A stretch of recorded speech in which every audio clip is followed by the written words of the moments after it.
नमस्कार, आप देख रहे हैं एमपी न्यूज़। मैं हूं पूजा रघुवीर, आपके साथ न्यूज़ रूम में बात करेंगे एमपी की कुछ बड़ी महत्वपूर्ण खबरों पर। बात करेंगे मुख्यमंत्री शिवराज सिंह चौहान ने इंदौर में लता मंगेशकर के नाम से संगीत अकादमी स्थापित करने की घोषणा की है। भोपाल में लता जी की याद में पौधारोपण करते हुए सीएम ने कहा कि लता जी का जन्म इंदौर में हुआ है। हमने फैसला किया है कि इंदौर में लता जी के नाम से संगीत अकादमी स्थापित की जाएगी। संगीत महाविद्यालय में बच्चे सुरों की साधना कर सकेंगे। वहीं इंदौर में उनके गीतों का संग्रहालय भी बनाया जाएगा।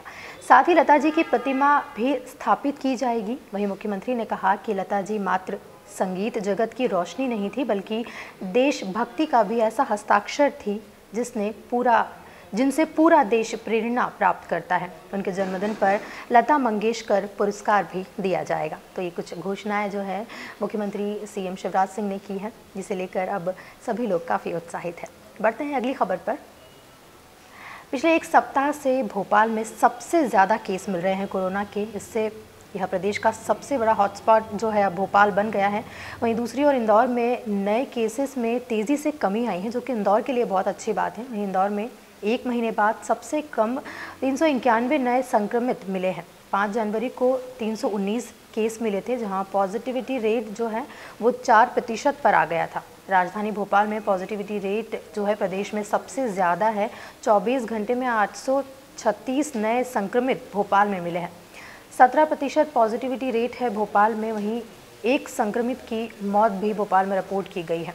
7 दिन में 12 मरीज जो है वो दम तोड़ चुके हैं। वहीं भोपाल में 24 घंटे में 300 से ज़्यादा नए केस घटे भी हैं। वहीं 5 फरवरी को 1167 संक्रमित मिले थे, जबकि 6 जनवरी को आंकड़ा 836 रहा था। कुल 4886 सैंपल में पॉजिटिव मरीज़ों की इतनी संख्या रही है। वहीं टेस्ट कम होने से पॉजिटिविटी रेट में ज़्यादा अंतर भी नहीं आया है अगर देखा जाए तो। वहीं इंदौर शहर के लिए तीसरी लहर को लेकर फरवरी का पहला हफ्ता अब कुछ राहत देने लगा है।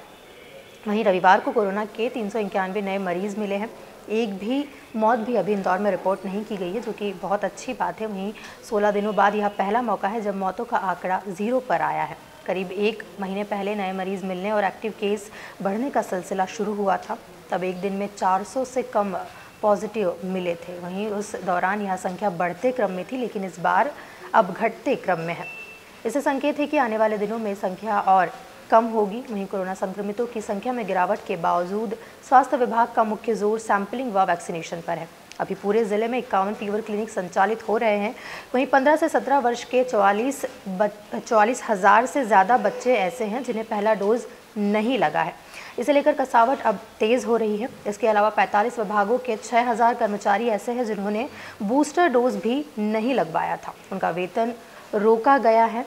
वहीं अब इनमें से करीब 500 से ज़्यादा कर्मचारियों ने वैक्सीन लगवा ली है।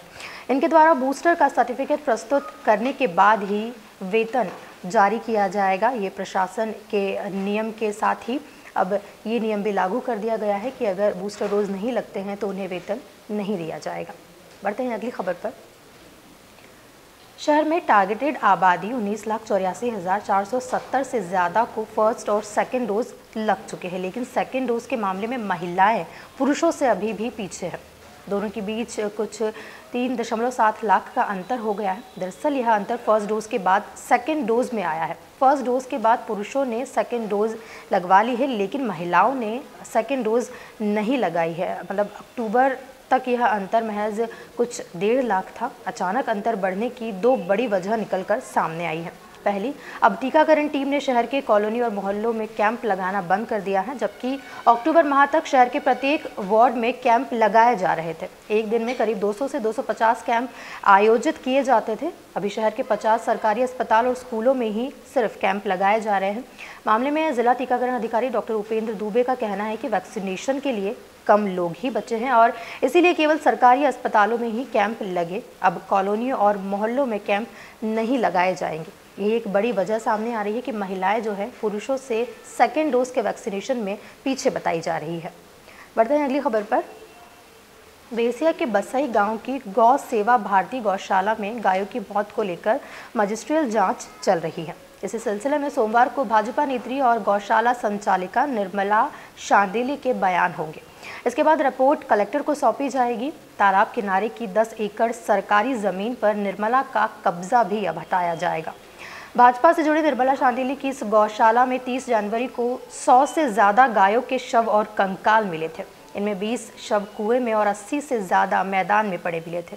इस मामले में पुलिस निर्मला बाई पर केस दर्ज कर चुकी है। वहीं बेरसिया एसडीएम आदित्य जैन ने पहले शुक्रवार को नोटिस जारी कर निर्मला को दस्तावेजों के साथ हाजिर होने के आदेश दिए थे, लेकिन वे नहीं आई, जिसके बाद सोमवार को दोबारा नोटिस जारी कर संचालिका को तलब किया गया। वहीं गायों की मौत के बाद ये बात भी निकल कर आ रही है कि दूध देने वाली गायों को अलग शेल्टर में रखा गया था। उनके लिए चारा डालने की हौद बनी हुई थी, जिससे उन्हें चारा मिलता था। अंदर ठंडी हवा ना जाए इसके लिए भी प्लास्टिक से उन्हें कवर किया गया था। वहीं दूध नहीं देने वाली गायों को मरने के लिए छोड़ दिया गया था। आसपास के लोगों ने बताया कि दूध देने वाली गायों को गौशाला चलाने वाली निर्मला अलग रखती थी, उन्हें भरपूर चारा पानी दिया जाता था। वहीं दूध नहीं देने वाली गायों को सूखा भूसा घास तक नहीं दिया जा रहा था। पानी तक की व्यवस्था वहां नहीं थी, वे खुले में घूमती थी। इससे कई गायों ने भूख और कमजोरी से बीमार होकर कड़ाके की ठंड के कारण उनकी मौतें हुई है। ये बात भी अब निकलकर सामने आ रही है। बढ़ते हैं अगली खबर पर।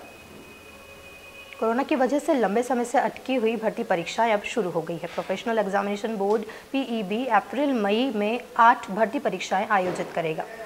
इन परीक्षाओं में 8.5 लाख के करीब अभ्यर्थियों के शामिल होने की संभावना है। हाल ही में पीईबी ने पुलिस आरक्षक भर्ती परीक्षा आयोजित की थी। वहीं पीईबी अब अप्रैल-मई में होने वाली परीक्षाओं की तैयारियों में जुटा है। इसमें विभिन्न विभागों से जुड़ी परीक्षाएं शामिल हैं, जिसमें कि स्टेनोग्राफर, डेटा एंट्री ऑपरेटर के अलावा सब इंजीनियर और अन्य पदों के लिए भी परीक्षाएं आयोजित की जाएगी। इनके प्रवेश पत्र परीक्षा के 1 सप्ताह पहले जारी किए जाएंगे। वहीं अभ्यर्थियों को ऑनलाइन इन्हें लोड करना होगा। अधिकारियों ने बताया कि इन परीक्षाओं के लिए तैयारियां चल रही है। कोविड प्रोटोकॉल का पालन करते हुए इन परीक्षाओं का आयोजन किया गया है। बढ़ते हैं अगली खबर पर। भोज विश्वविद्यालय में एक बार फिर बाघ की दहशत फैल गई है। शनिवार रात 1:30 बजे विश्वविद्यालय के कुलपति के आवासीय परिसर में सुरक्षा कर्मियों ने बाघ देखा। इसकी जानकारी कुलपति और वन विभाग को उन्होंने दी। वहीं मौके पर टीम ने पहुंचकर सर्चिंग की, लेकिन वहां कुछ नहीं मिला। वन अमले को सुबह कुछ पगमार्ग मिले। वहीं वन अमले का कहना है कि वह पगमार्ग बाघ के नहीं बल्कि तेंदुए के हैं। फिलहाल पुष्टि नहीं हो पाई है सुरक्षा गार्ड्स ने तेंदुआ देखा है या बाघ। वहीं वन विभाग के एसडीओ आरएस भदौरिया ने बताया कि पगमार्ग गीली मिट्टी में पड़ने की वजह से फैल गए हैं, इसीलिए पगमार्ग बड़े लग रहे हैं। वहीं सुरक्षा गार्ड ने बताया कि वह दहशत से गिर गया था, इसलिए वह ठीक से नहीं देख पाया। उसने गुर्राने की आवाज़ सुनी और टॉर्च से देखा तो आंखें चमक रही थी। यही कुलपति डॉक्टर जयंत सोनवलकर ने बताया कि रविवार को सीसीटीवी मेंटेनेंस करने वाला इंजीनियर नहीं आ सका, जिसे फुटेज देखकर ही पता चलेगा कि तेंदुआ है या फिर बाघ। उधर विश्वविद्यालय के कर्मचारियों में ये भी चर्चा है कि कुलपति पर मां दुर्गा की कृपा है। 2019 में चैत्र माह की चतुर्थी को बाघ आया था, अब गुप्त नवरात्र में बाघ आया है। नरसिंहगढ़ से आए तेंदुए की मौत पर वन विहार में नरसिंहगढ़ से आए शॉर्ट पीएम रिपोर्ट में मौत के कारण फेलियर बताया गया है। वहीं वन विहार के डिप्टी कलेक्टर AK जैन ने बताया कि तेंदुआ का विसरा जांच के लिए जबलपुर और सागर स्थित फॉरेंसिक लैब विसरा जांच के लिए भेजा जाएगा। वहीं रविवार को उसका पोस्टमार्टम वन्य प्राणी चिकित्सक doctor Atul Gupta SOS wildlife Rajat Kulkarni ने किया। ये थी कुछ महत्वपूर्ण खबरें। बाकी खबरों के लिए आप बने रहें MP न्यूज़ के साथ। नमस्कार। MP की नब्ज MP का हाल, मध्य प्रदेश की हर खबर MP न्यूज़ TV के साथ। लगातार खबरों के लिए सब्सक्राइब करें हमारा YouTube channel MP news TV। Latest updates के लिए बेल आइकन दबाना जरा भी न भूलें।